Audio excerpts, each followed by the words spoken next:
الحمد لله رب العالمين الرحمن الرحيم مالك يوم الدين إياك نعبد وإياك نستعين واهدنا الصراط المستقيم صراط الذين أنعمت عليهم غير المغضوب عليهم ولا الضالين آمين.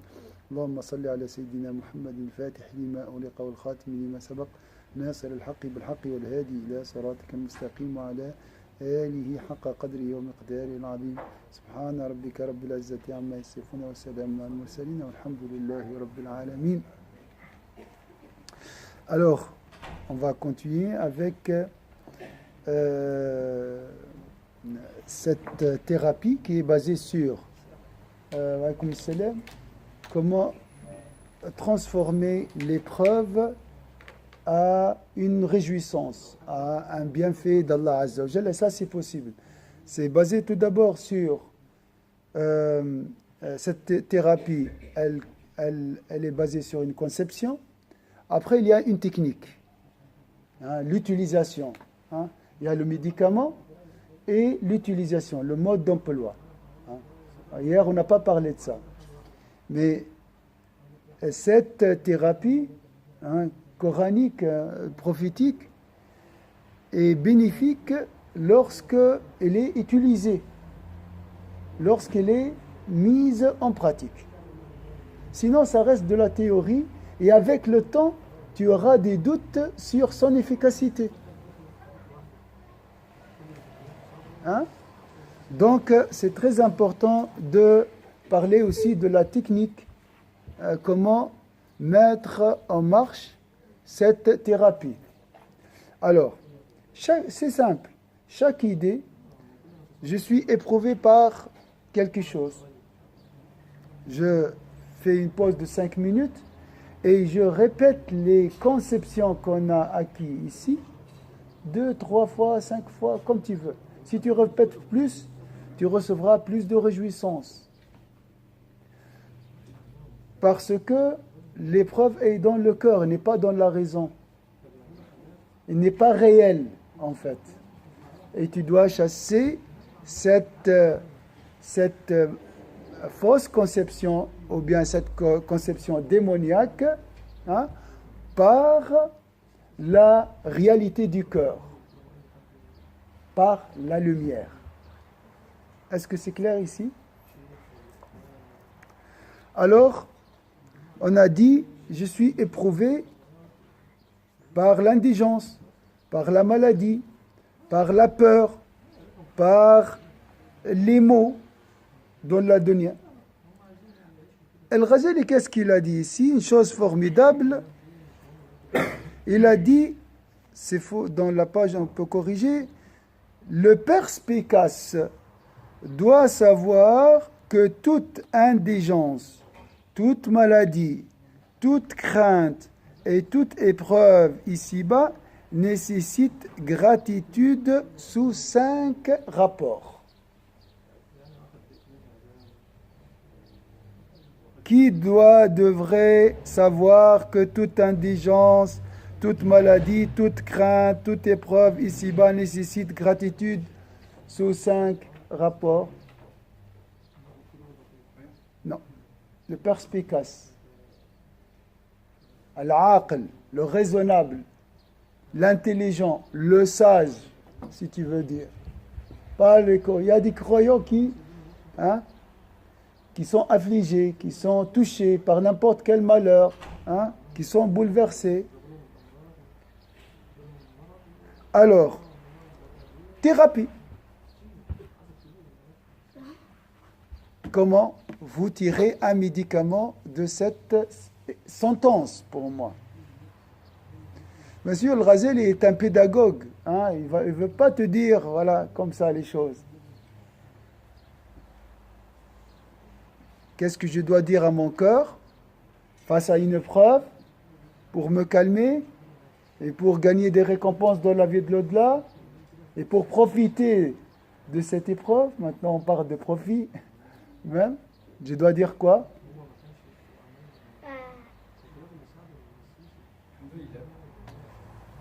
Si je veux grimper au degré d'un perspicace, d'un sage, je dois trouver les bénéfices dans cette épreuve.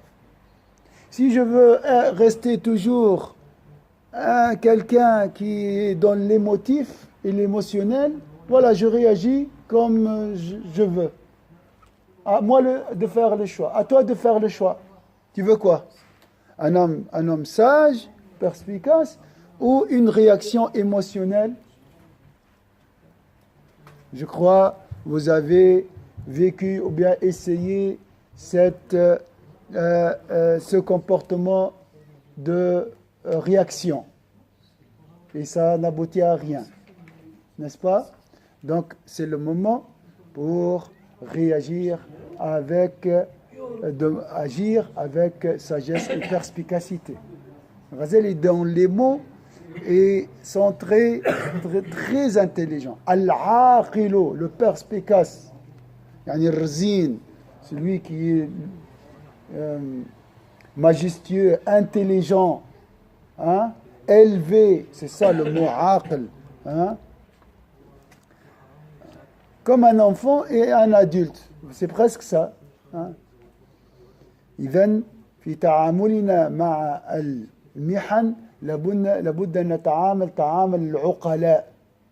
Il faut réagir, il faut agir comme les sages. Tu dois être sage face à une épreuve, à une indigence. Donc, je suis énervé, je suis révolté, je suis triste, inquiet. On va dire, oh Abdelwahid, sois sage, sois perspicace. Les gens doués d'intelligence cherchent la cause, la sagesse. Il essaie d'aller plus loin. Ça, c'est les gens perspicaces. Alors, il y a 5 bienfaits dans toutes les épreuves qu'on a mentionnées. Indigence, maladie. La première thérapie, c'est quoi?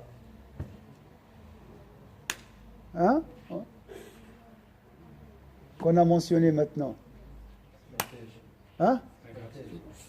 Ce qu'on a mentionné. Juste maintenant. Face à une épreuve. Trouver le sens qui est désiré par Allah, qui veut me donner le message. Oui, et dire à moi-même, Reste sage. sois sage. Le mot, sois sage. Répète-le 10 fois. Sois sage. Non, pas maintenant, mais devant une épreuve, face à une épreuve. Répète ce mot avec le cœur, pas avec la langue, 10 fois. Et tu verras l'effet. C'est ça la thérapie. La technique, c'est répéter avec le cœur. Intégrer cette réalité dans le cœur. Tu comprendras mieux. Et tu comprendras mieux la signification de perspicace. Est-ce que c'est clair? Amal. Tout est enregistré. Après, tu seras... Laisse-la. Je dois dire, sois sage. Épreuve. Voilà, des choses comme ça. Et tu dois intégrer ces réalités dans ta vie quotidienne. Ça devient... Avant, ta réaction était émotionnelle, n'est-ce pas? Maintenant, avec l'entraînement, thérapie, ça veut dire quoi? Ça prend du temps, Avec le temps, à chaque épreuve, devant chaque épreuve, tu vas dire, sois sage, sois sage. Si tu veux être sage, ne réagis pas comme ça. Voilà. Et ça te calme, Inch'Allah. Le problème, c'est quoi? C'est la première réaction. C'est toujours. Mais c'est ça. On a de la théorie, Masha'Allah. Vous voyez, 10 minutes j'ai passé pour essayer d'intégrer ce mot dans mon cœur. La théorie, c'est facile. Mais l'utilisation de cette théorie, ça, c'est très difficile. D'accord? Et mon frère et ma sœur, si tu n'utilises pas ça, ces sagesses, tu vas les perdre. C'est un bienfait d'Allah Azza wa Jal. La gratitude, la reconnaissance devant ces bienfaits, c'est les mettre en pratique. Sinon, ces sagesses partiront. Est-ce que c'est clair ici? Donc la première thérapie, sois sage. La technique, essaye de freiner ta réaction émotionnelle et de répéter avec le cœur cette réalité quelques fois. Une fois, deux fois, trois fois. Déjà, si tu prends un peu du temps de recul, tu ne vas pas réagir émotionnellement, n'est-ce pas? أحدها أن كل مصيبة ومرض فيتصور أن يكون أكبر منها إذ مقدورات الله تعالى لا تتناهى فلو ضعفها الله تعالى وزادها ماذا كان يرده ويحجزه فليشكر إذ لم تكن أعظم منها في الدنيا مصيبة الله قادر على أن يبتليني ويصب علي العذاب صبا ويضاعف ذلك فأنا عبده ومملوك له وهو يفعل بي ما يشاء وهو حكيم في عقابه وعدل في عقابه وخبير وعليم وسميع وبصير. Alors,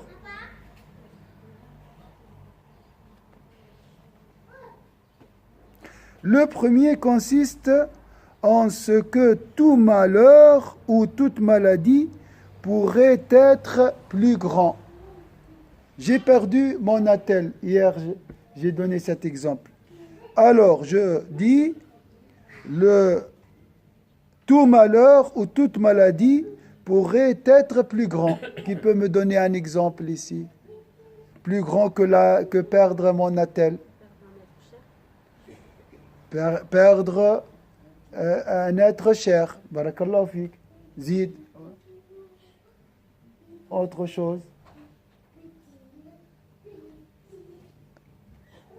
Perdre mon porte-monnaie, peut-être, ou bien mon ordinateur, ou perdre mon poste, perdre l'or, perdre oui, un être cher, mon conjoint, c'est tout ça, mes enfants.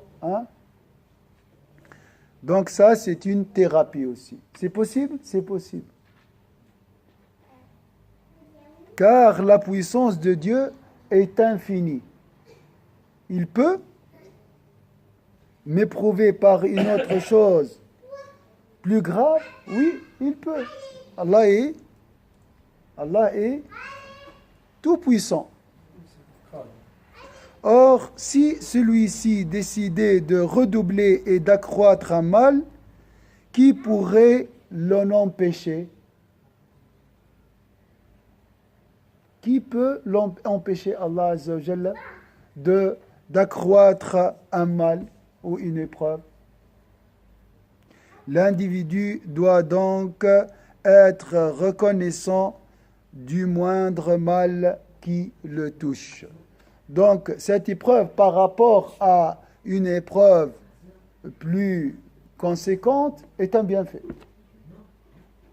Comparé, perdre mon attel ou bien perdre un être cher, perdre mon attel est un bienfait comparé à cette épreuve plus conséquente. Est-ce que c'est clair ici?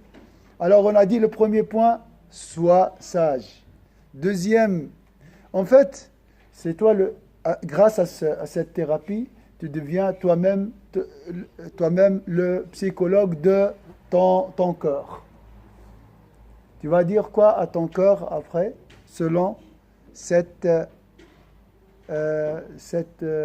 première conception? J'ai perdu quelque chose, je dis quoi? Comment? Oui, toujours alhamdulillah. Mais mon frère, tu vois, on veut comprendre la réalité de l'alhamdulillah. Là, on a compris que comparé à quelque chose de plus grave. Il faut le dire, mon frère. Il faut le dire avec ton cœur et plusieurs fois, jusqu'à ce que tu trouves l'apaisement. Si tu ne trouves pas l'apaisement et la réjouissance, on n'a rien fait. L'objectif, c'est de transformer la souffrance de l'épreuve à une réjouissance. C'est pour ça que j'ai dit une thérapie, donc il y a des techniques, il faut répéter ça. Hein, répéter, répéter. Si tu n'as pas répété, c'est l'ingratitude, c'est la révolte qui domine ton cœur. Hein, d'accord? Tu dois répéter avec le cœur, pas avec la langue. Si la langue t'aidera à trouver cet apaisement, cette réjouissance, tant mieux. Mais sinon, le plus important, c'est dire, voilà, Allah peut m'éprouver par quelque chose plus grave. Je pense ce qu'il faut se dire, c'est que souvent quand on voit les malheurs d'autres personnes, on se dit « j'aurais pas pu supporter ça ». Oui. Et on sait que Dieu ne nous accorde pas une épreuve plus dure que celle que l'on peut supporter. Donc quand on est touché par l'épreuve, il faut se dire « Dieu me connaît et il sait que je peux surmonter ça ». Donc en fait, je pense qu'il faut se motiver déjà en retrouvant cette confiance-là de base en soi et en Allah. Oui, donc s'il m'a éprouvé par ce malheur, c'est que il sait très bien que mon cœur supporte cette intensité, ce degré d'épreuve, oui, de malheur. Oui, ça c'est aussi possible. Mais il peut m'éprouver aussi par j'ai la grippe, mais il peut m'éprouver par une maladie pire que la grippe. Hein? D'accord? Il faut dire ça pour ressentir le bienfait d'Allah Azza wa Jal.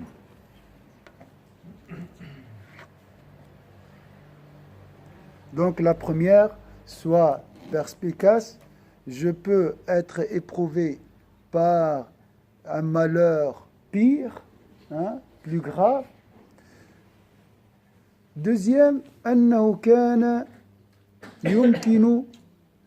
يمكن أن تكون مصيبته في دينه. Hein? Donc on parle ici des épreuves qui touchent la vie, ce bas monde. Alors, deuxième conception, deuxième réalité. Le deuxième, quand je dis réalité, mes sœurs et mes frères, quand je dis réalité, ça c'est une réalité. Elle est belle. Si tu n'as pas goûté la réjouissance de cette réalité, tu ne l'as pas encore bien compris. La religion est une beauté. Les préceptes de l'islam, c'est des beautés. Allah est beau et aime la beauté. Il nous a prescrit des belles choses. Il aime ses créatures. Il veut les sauver. Il veut leur donner cette beauté. Est-ce que vous pensez qu'un beau peut faire du mal? Est-ce que vous imaginez un bon qui peut faire du mal? Est-ce que vous pensez qu'un beau peut prescrire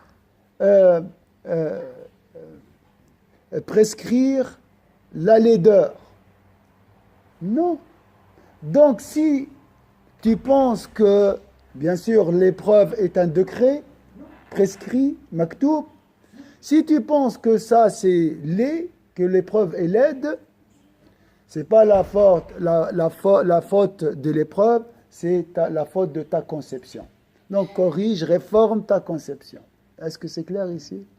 Donc je dis, je dois être sage.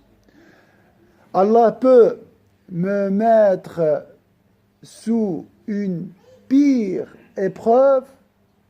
Deuxième chose, selon l'ordre dans le livre,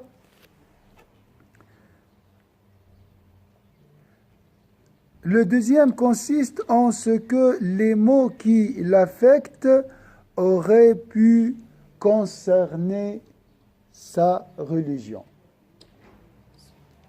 Alaykoum salam. تقول الحمد لله أنه لم يجعل مصيبتي في ديني.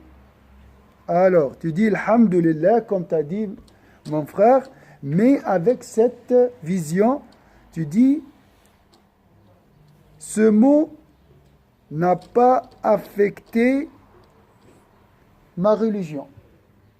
Alhamdulillah. C'est un attel, c'est une voiture, mais alhamdulillah, j'ai encore la foi.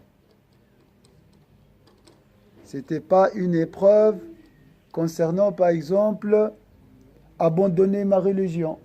Alhamdulillah. Hein? Parce qu'il y a des épreuves de ce genre. Hein? Est-ce que vous voyez cette épreuve? Donc, ça concerne la matérialité de la vie d'ici-bas. Ça ne concerne pas mon cœur.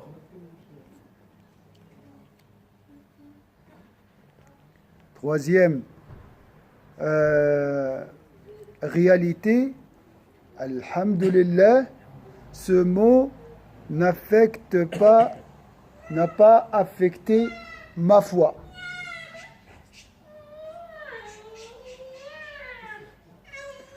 قال رجل لسهل رضي الله عنه دخل اللص بيتي وأخذ متاعي. Alors, il y a une autre technique pour aussi intégrer ces réalités dans le cœur. Répéter, oui. Là, on a 30 fois. Hein.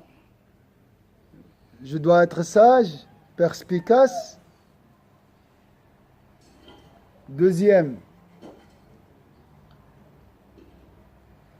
alhamdulillah, parce que Allah Azza wa Jalla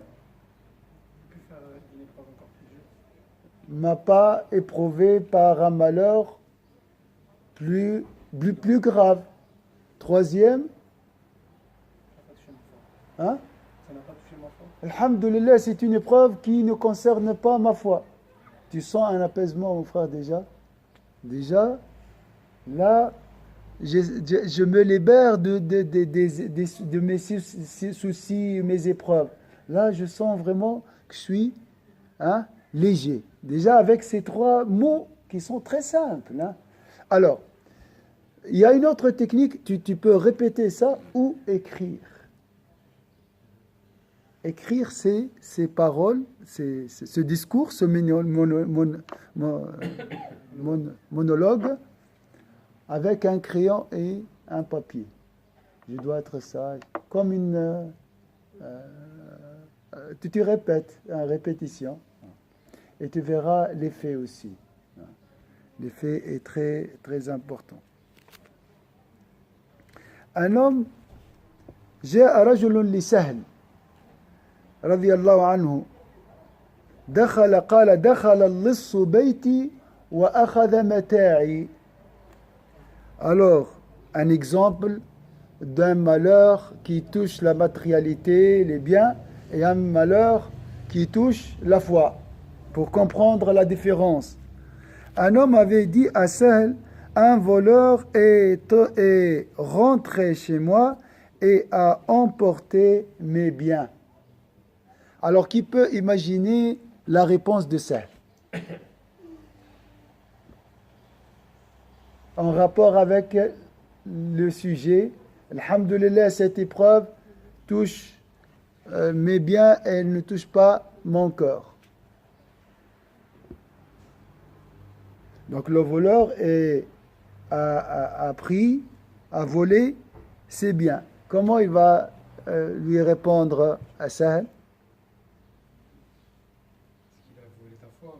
Alhamdulillah, voilà. Rends grâce à Dieu, lui répondit Sahl, si le diable était rentré dans ton cœur et avait corrompu ta croyance en l'unicité divine, qu'aurais-tu pu faire? Tu préfères quoi? Le diable qui corrompt ton cœur ou le voleur qui prend tes biens? C'est différent. Tu vois? Donc, le malheur qui touche la religion et la foi est plus grave que le malheur qui touche nos biens. Mais nous sommes insouciants, nous oublions. Hein? C'est pour ça, nous préférons des fois, nous accordons un grand attachement à la matérialité et nous oublions la valeur de la foi. Il ne faut pas oublier, hein, celui qui n'a pas la foi, peut mettre fin à sa vie. Hein. C'est la foi qui garde, qui nous donne, qui préserve notre vie. Une fois, j'étais à quelque part et j'ai rencontré une dame. C'était sur le pont Bessières. Ça, c'est le pont très connu par le suicide ici en Suisse. Et j'ai commencé à parler avec cette dame. Elle m'a dit, comme ça, on a discuté, bien sûr, là, sur ce pont, on va parler de suicide. Et elle m'a dit, la seule chose qui m'a... Une fois, j'étais au 5e étage. La seule chose qui m'a retenu, c'est ma croyance. C'est ma croyance en Jésus-Christ. C'est la foi. Donc, dire, ouais, la foi, mais je préfère... Les gens rigolent des fois. Oui, c'est précieux la foi, mais ma voiture aussi. Je commence à rigoler comme ça. Hein. Je veux la foi, mais je veux aussi un bon couscous. Il rigole comme ça. Mais lorsqu'il est éprouvé, hein, et il se met devant deux choix, la vie et la mort, là, il va comprendre bien, ça veut dire quoi la foi et le couscous, la différence entre la foi et le couscous. D'accord ? Alors, il ne faut pas rigoler par ces choses-là. Oui, je préfère un voleur qui prend mes biens que le diable qui corrompra mon cœur. Hein?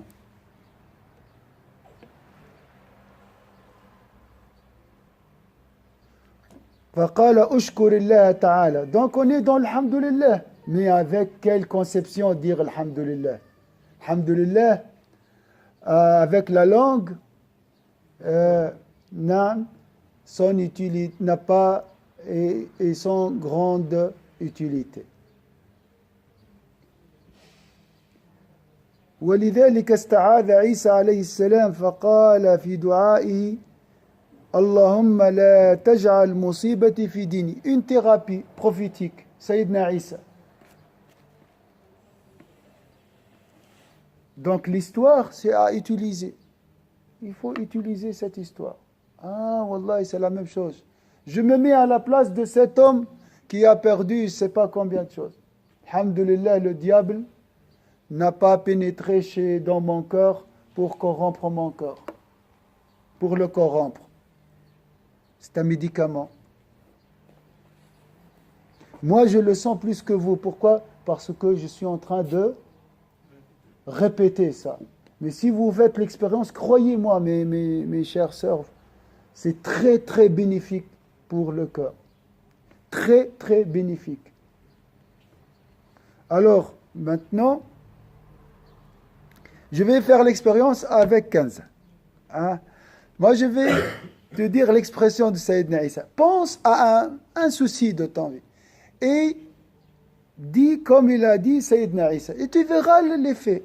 Alors, qu'est-ce qu'il a dit Sayyidina Isa?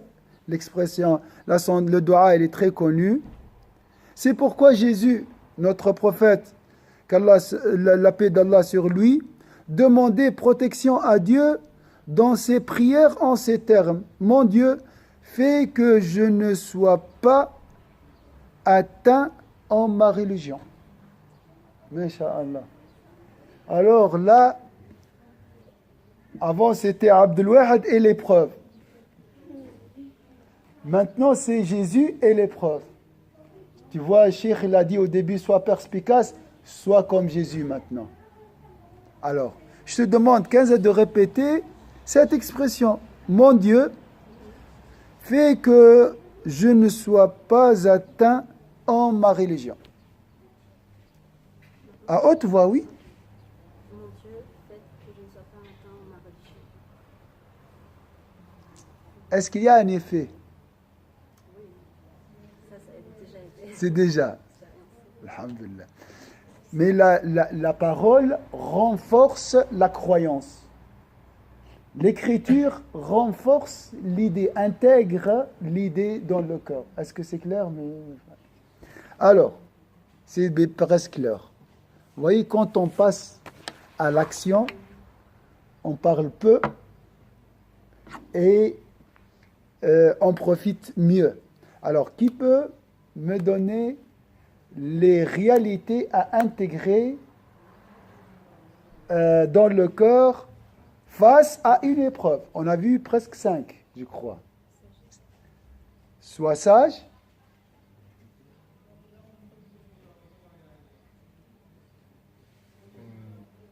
Compare-toi si tu te compares à quelque chose de plus grave. Je peux être éprouvé par quelque chose de plus grave. Alhamdoulilah, ça n'a pas touché ma religion, Alhamdulillah, ma foi, ça n'a pas touché ma religion. le voleur. Pareil pour le voleur. Voilà. Heureusement, c'était un voleur ou bien heureusement, c'était pas une corruption qui touche mon cœur, une épreuve comme le diable qui corrompt mon cœur. 5e et la dernière. Jésus. عايزهم كل قوستيل وشيخ. Il faut marquer ces médicaments. Ça, c'est une ordonnance d'un médecin. Wallahi. Wallahi, c'est un... Quand ça coince, tu vas faire quoi? Tu vas appeler ton psychologue ou bien un psychiatre. Le psychiatre directement, comme ça calme directement. Je prends des comprimés. Mais pourquoi tu es en train de détruire ta santé et ta vie? Voilà le médicament gratuit. Wallah, gratuit. Change ta conception. Hein? Donc, je vous conseille, mes chers sœurs, frères, d'écrire, de marquer ça, ces 5 points, ces 6 points. Et après, avec l'entraînement, avec l'utilisation de ce médicament, ton corps, ton âme sera accoutumé à réagir directement face à une preuve. Jésus, le voleur, pire preuve, alhamdulillah, rabbil alamin, je dois être perspicace. Tac, tac, ça sort directement. Tu as la défense automatique. Est-ce que c'est clair? On veut habituer notre cœur à réagir avec sagesse. Est-ce que c'est clair? Ça, c'est l'objectif. Donc, s'il vous plaît, utilisez ces choses, cette religion dans votre vie. On veut marier les textes au contexte. Hein? Donc, à la vie actuelle. Ça sert à quoi? J'aime Allah dans la mosquée, mais à l'extérieur, il est absent. Il n'existe pas. C'est moi qui je me débrouille avec mes compétences et avec mes puissances qui sont faibles, bien sûr, comparées au secours d'Allah Azza wa Jal. Donc, voilà, c'est pour ça, le premier verset du Coran, c'est Iqra. La source, c'est la lecture. C'est la science appliquée. C'est la science utile. Na'udhu bika min ilmin la yanfa'. Attention, oh Allah, éloigne-moi, protège-moi d'une science inutile.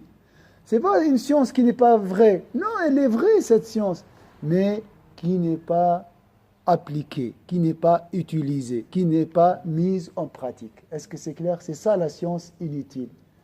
La science inutile, c'est une science vraie, mais qui reste théorique, qui reste une connaissance, c'est de l'intellectualisme, si je peux dire comme ça. Voilà, je sais. Cette science, avec le temps, elle devient néfaste. J'entends mon frère parler, et moi je sais mieux que lui, je sais d'autres choses. Bon, tu vois, elle se transforme en une source d'orgueil et d'ostentation. L'autre fois, nous avions dit que lors de l'épreuve, en fait, souvent, quand on se sent, en fait, ça peut nous amener à ne sentir rien, en fait, ne sentir rien du tout. Oui. Inférieur, et c'est là qu'on va être élevé, en fait. Exactement. Parce que c'est le cassage de l'ego, en fait. L'épreuve aussi, elle brise notre ego. Ça, c'est vrai aussi. Donc, vous voyez, toutes ces notions, vous le connaissez. Hein. Ça aussi, vous connaissez très bien. Mais le problème ici, avec cette thérapie qu'on propose, c'est passer à l'utilisation de médicaments. Et vous verrez les effets.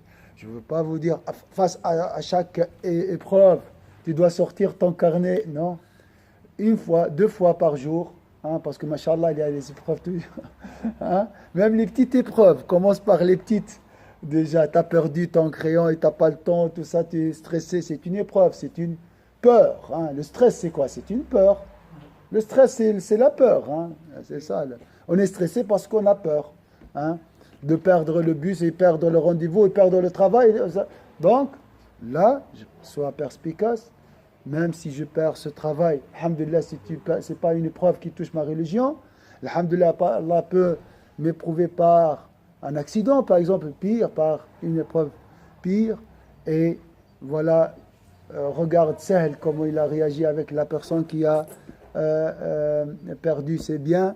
Il lui a dit, et imagine si le diable pénètre dans ton corps et corrompra ta foi. Et la dernière chose, comme on l'a dit, Jésus, il demandait la protection d'Allah Azza wa Jalla, lui a dit, ne fais pas que, oh Allah, ne m'éprouve pas dans ma religion. Hein, ne m'éprouve pas dans ma foi. Voilà quelques notions alaykoum salam wa barakatuh, à intégrer. Saïd, tu es venu avec le bonheur. Hein? On a fini. Mais il y a le frère qui va te donner un résumé. Voilà. Le frère est venu, il ne sort pas les mains vides. Hein? Qu'est-ce que tu peux lui dire, mon frère? Oui. Ton nom c'est Khaireddin. Saïd.